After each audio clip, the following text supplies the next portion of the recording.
side, you see, has always, in fact, tried to convey to the people the message that they should also rise up and work for the freedom of their own land, which has been under subjugation. With all that, but if circumstances created by the situation and India itself had not been supporting it, such a thing would have never happened. So there are growing allegations from the world community that Pakistan is fully involved in supplying arms and some other necessary things to the Kashmiri militants. Is it true, sir?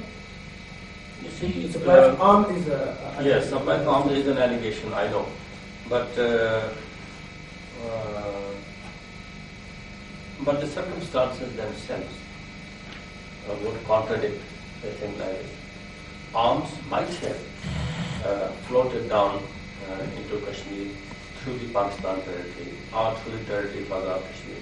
Azad Kashmir territory is not banned for Kashmiris. Anything can float in and float out. But as long as at least there is Muslim conscious government there, we treat Azad Kashmir and of course with the same territory, the same people. There is no bar on that. But to say that Pakistan government has been supplying arms and the army has been supplying arms, it cannot be very correct in the sense that knowing that use of arms in Kashmir will create retaliation, armed retaliation from the Indian forces, knowing that fully well. The quality of arms supplied by government of Pakistan, if it was to be supplied, ever to be supplied to the government of Pakistan, would not be the same as it is found in Kashmir. There is hardly a Kalashnikov, and a Kalashnikov is used in the mob for civilians, but not to fight an army or not to fight a battle against an established superpower. It is simply absurd to think that any government would be supplying Kalashnikov to fight against the Indian might. If the government of Pakistan was engaged in supplying weapons, it would have supplied sophisticated weapons. The Pakistan government could even connive at the movement of sophisticated weapons from Afghanistan, and they would have easily floated down into Kashmir, the most latest sophisticated weapons, but that has not happened. It's only Kalashnikov.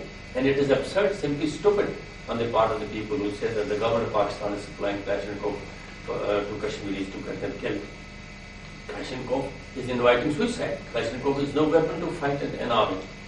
So what is the allegation? What are the other weapons? They have not talked of any other weapon. All the Indian authorities say so many 100 Kalashnikovs have been recovered, so many 1,000 Kalashnikovs have been recovered. But the question is Kalashnikov the weapon which a government should have supplied to fight against another country?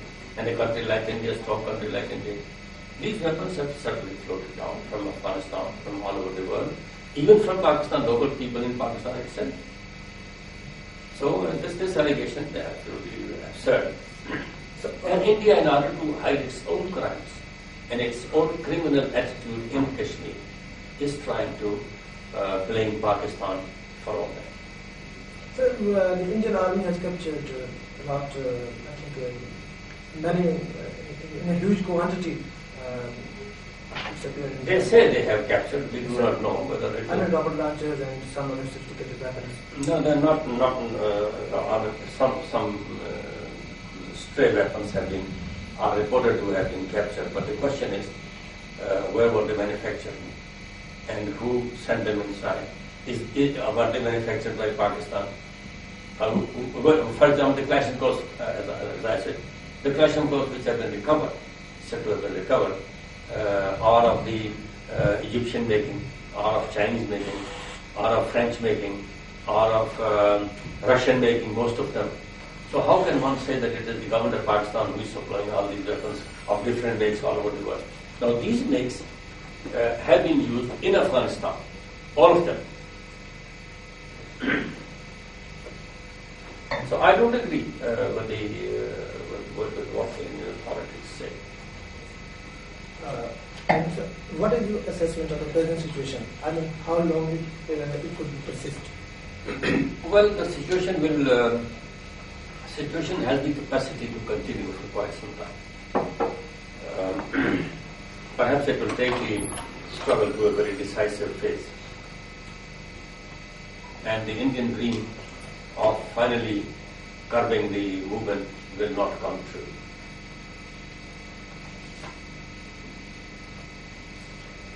What is the position of Kashmir issue in the world order, new world order, sir? And it is, and why the United States of America, Great Britain, and Russia oppose the Kashmir movement?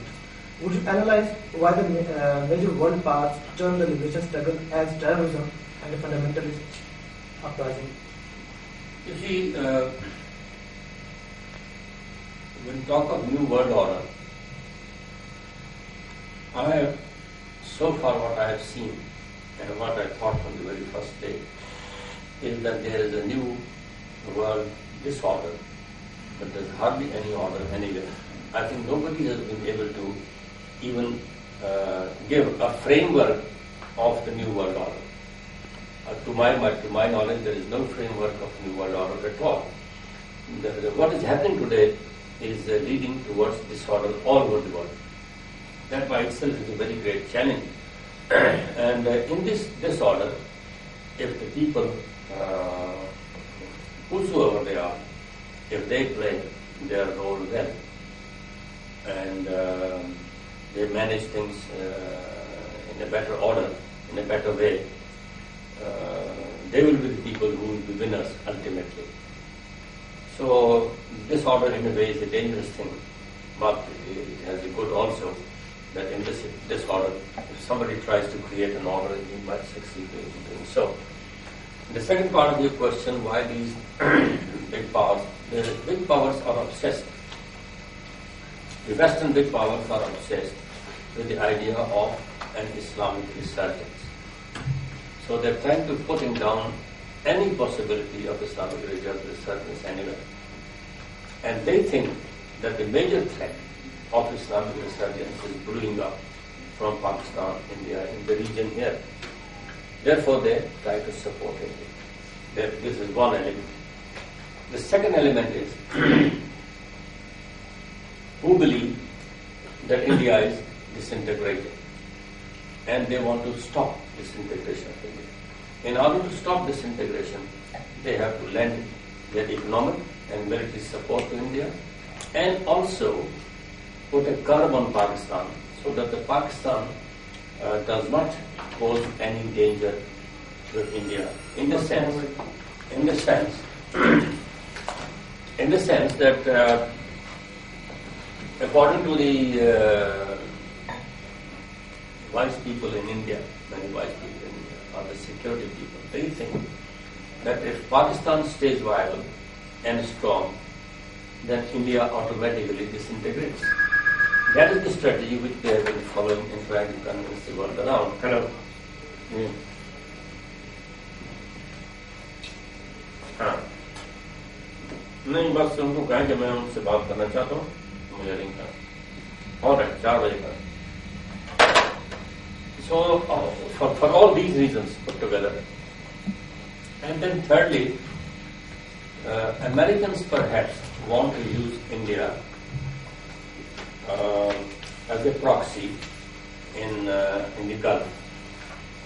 There have been 3 main contenders of power in Gulf: Iran, Iraq, and India. Iran and Iraq have been knocked out for their own follies, and now it is only India left, and it suits the Americans and the Western powers to have a non-Muslim power which controls the Gulf for them. So for all these factors put together, the Western world powers tend to support India, and for that matter against Pakistan or against the Muslim countries or against anywhere else.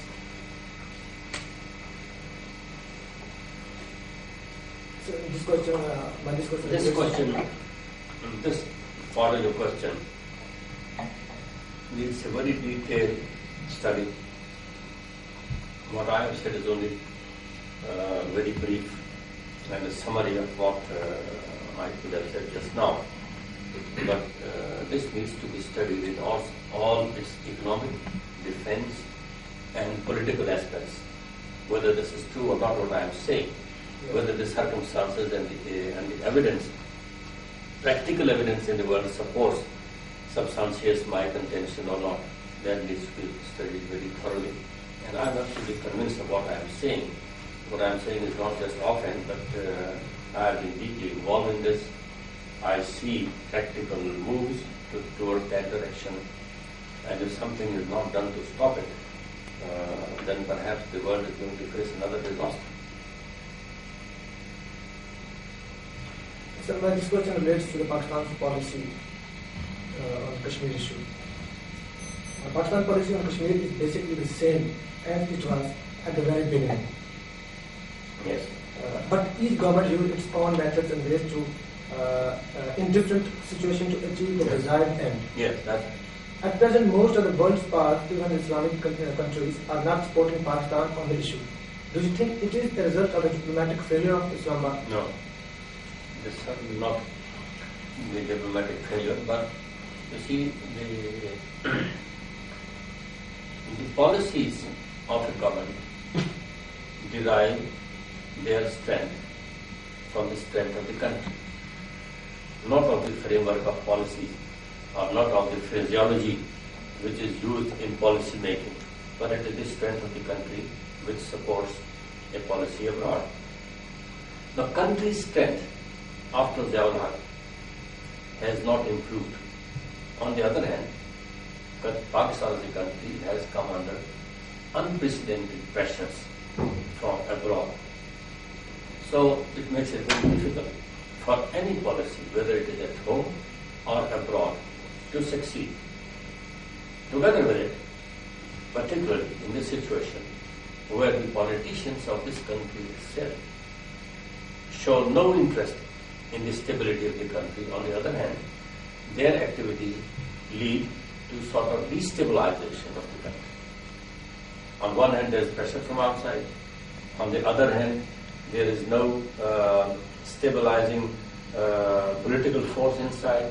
So therefore, no policy, whether it's economy, whether it's defense, whether it is politics, whether it is foreign, no policy can really be considered to be successful. That must be understood here.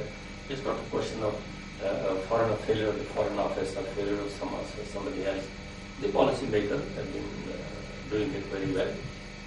But sometimes they succeeded to achieve a certain objective, limited objective, and sometimes they fail. And here we are today confronted with an overall situation where even major countries they become helpless at one time, to see, despite their force at their command, they become helpless. So Pakistan should not be blamed for that, policy makers in Pakistan. But what Pakistan can be blamed for is the internal politics, you see, which keeps on adding to destabilization instead of stabilizing the country. And that is the realistic position. One can say easily without people who have not ample knowledge of the country's affairs. Somebody can turn around and say the successful policy, somebody can say it's unsuccessful, but knowledgeable people who know the affairs of the country, they judge it from all that overall angle.